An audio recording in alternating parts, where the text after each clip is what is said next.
Hello, কেমন আছো বন্ধুরা? আমি গৌরব চ্যাটার্জী, আমি একজন সাইকোলজিস্ট।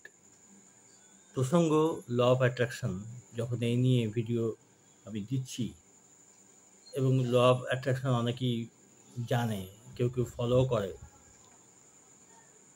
তো একটা কথা আসে যে এটা কেন প্র্যাকটিস করব? সবকিছুরই কারণ থাকে। ল অফ অ্যাট্রাকশন কেন শিখবো, কেন এটা ফলো করব? তার পেছনে নিশ্চয়ই কোনো কারণ থাকবে, থাকা উচিতও। তো কথা হচ্ছে ল অফ অ্যাট্রাকশনটা কেন শেখা উচিত বা কেন শিখব? তো এর উত্তর হলো, আমরা ভালো থাকতে চাই প্রত্যেকেই। ভালো থাকতে চাই তো আমরা। ভালো থাকতে হলে খেয়াল করতে হবে যে কি করে আমরা ভালো থাকবো? তো দেখা যায় যে ভালো নিজেকে রাখবার একটাই উপায় হলো নিজের মনটাকে ঠিকঠাক রাখা।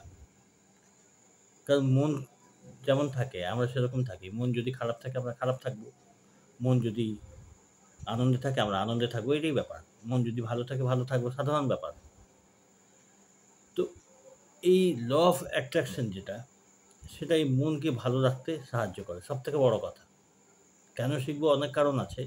তার মধ্যে ১ম কারণ তো এটাই যে এটা অভ্যাস করলে এর ১ম দিকেই যেটা বলা হয় সেটা হলো মনকে পজিটিভ রাখা।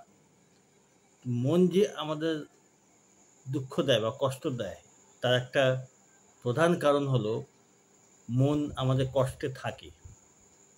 মন কষ্টে থাকে বলে আমরা কষ্ট পাই। সবসময় যে সবারই খুব কষ্টে থাকে তা নয়। কারোর কম, কারোর বেশি থাকে, কম বেশি থাকে এবং দেখা যায় বেশিরভাগ ক্ষেত্রেই মানুষের মনে নেগেটিভ নেগেটিভ চিন্তার প্যাটার্ন এগুলি কিন্তু ঘর করে থাকে। যার জন্য বেশিরভাগই আমরা দুঃখটাই পাই, হ্যাঁ? বা পেতে অভ্যস্ত হয়ে যাই। তো যখন ল অফ অ্যাট্রাকশন অভ্যাস করা হয়, প্র্যাকটিস শুরু করা হয়, তখন ঠিকভাবে যদি কেউ গাইড করে, ঠিকভাবে কেউ যদি শেখে, তো ১ম এই বলা হবে মনকে পজিটিভ করতে, যেটা চাই সেটা নিয়েই ভাবতে, যেটা চাই না তাই নিয়ে ভাবতে নয়। তো যখন ল অফ অ্যাট্রাকশন প্র্যাকটিস করা হয় আর মনকে যখন পজিটিভ রাখার অভ্যাস করা হয়, তো মন একটা ভারমুক্ত হয়, একটা আনন্দ ভেতরে আসে। মন যদি ভারমুক্ত হয়, কিছুদিন অভ্যাস করলেই বোঝা যাবে যে আগের মতো আর মন অত কষ্ট দিচ্ছে না। ফলে মনের ভেতরে একটা আনন্দ আসতে আরম্ভ করে এবং আস্তে যখন অন্যান্য অভ্যাসগুলো শুরু হয়, মনকে ভালো রাখা, মনকে পজিটিভ রাখা, তার সাথে কিছু প্র্যাকটিস থাকে যাতে মন সতেজ হয়, চনমনে হয়। মনের ভেতরে একটা বিশ্বাস চলে আসে তখন।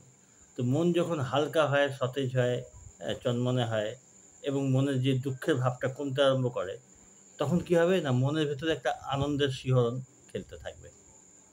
এইটাই হলো ল অফ অ্যাট্রাকশন এর একটা বড় লাভ। যদি কেউ আর কিছু বিরাট কিছু লাভ নাও আ দেখতে পায়, এইটুকু সে পাবেই যে সে যদি ঠিকমতো প্র্যাকটিস করে। হুম? আর কিছু না, মনকে ঠিকঠাক রাখবো। কিভাবে রাখবো তার উপায় রয়েছে বলে দেওয়া হয়, শেখানো হয় এবং মনকে কি করে ট্রেন্ড করবো, এইগুলো যখন সে শিখতে আরম্ভ করে, তখন মনের ভেতরে একটা সতেজ ভাব, প্রাণবন্ত ভাব আসে। তারপরে সে কিছু ম্যানিফেস্ট করুক না করুক সেটা তার ব্যাপার। কিন্তু যদি শুরুর দিকে এইটুকুও প্র্যাকটিস করে, নিজেকে ভালো রাখা এবং তার সাথে মন মতো জিনিসগুলো কিছু ম্যানিফেস্ট করা, হ্যাঁ?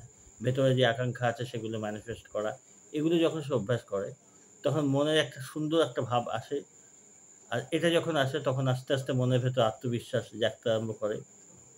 ম্যানিফেস্টেশন কিছু করলো ভালো, যদি কিছু করল না, শুধু এই নিয়ে চর্চা করতে থাকলো। মনের উপর কাজ করতে শিখলো। তারপরে এর মধ্যে আছে সেলফ ইমপ্রুভমেন্ট, কনফিডেন্স বিল্ডিং, তারপরে সেলফ লাভ, সেলফ এস্টিমে যে সেলফ এস্টিম করা, সেলফ লাভস আর সেলফ এস্টিম এর উপর যখন কাজ করতে আরম্ভ করা, এইসব যখন করতে আরম্ভ করে, তখন সেলফ লাভ ডেভেলপ করে এবং মন আরো বেশি ভালো হতে আরম্ভ করে। তো কেউ যদি এইগুলো আর এর সাথে ম্যানিফেস্টেশন নিজে থেকেই হতে আরম্ভ করে যায়। নিজে থেকেই এটা কন্টিনিউ একটা রেগুলার হিসেবে ম্যানিফেস্টেশন হতেই আরম্ভ করে। লাইফে ভালো জিনিসগুলো সামনে আসতে আরম্ভ করে। তো এটা হলো ল অফ অ্যাট্রাকশন প্র্যাকটিস করার একটা লাভ। তো এইসব কারণের জন্যে এটা চর্চা রাখাটা উচিত। হ্যাঁ? লাইফটা আমি যেভাবে এলোমেলোভাবে কাটাচ্ছি, সেরকম না কাটিয়ে যদি এই জিনিসগুলো ফলো করা হয়, তো লাইফ একটা মানে খুঁজে পায় এবং একটা উদ্দেশ্য খুঁজে পায় এবং ডেভেলপমেন্টের একটা রাস্তা সে খুঁজে পায়। নিজেকে ডেভেলপ করা। ওটাই আসল। নিজেকে ডেভেলপ করা হলো সবথেকে বড় ম্যানিফেস্টেশন। ওটা যখন হতে আরম্ভ করে অন্যান্য জীবনের ম্যানিফেস্টেশন যেগুলো সত্যি, সত্যি ভেতরে আকাঙ্ক্ষা রয়েছে সেগুলো আস্তে, আস্তে সামনে আসতে থাকে। তো এই নিয়ে পরে আরো আলোচনা করব কারণ সাবজেক্টটা বড়। এ নিয়ে আরো ইন্টারেস্টিং জিনিসও আছে। আরো কিছু ব্যাপার আছে যাতে যত আলোচনা করা যাবে তত জিনিসটা বোঝা যাবে আর তত ইন্টারেস্ট বাড়বে। মনে একটা, একটা করে লেয়ার হ্যাঁ, ওপেন হতে আরম্ভ করবে। মন আরো বেশি ডেভেলপ করবে, আরো ভালো লাগবে। তো ঠিক আছে, তোমরা সঙ্গে থেকো আর এনজয় করো, এগুলো ফলো করো, ভালো লাগবে।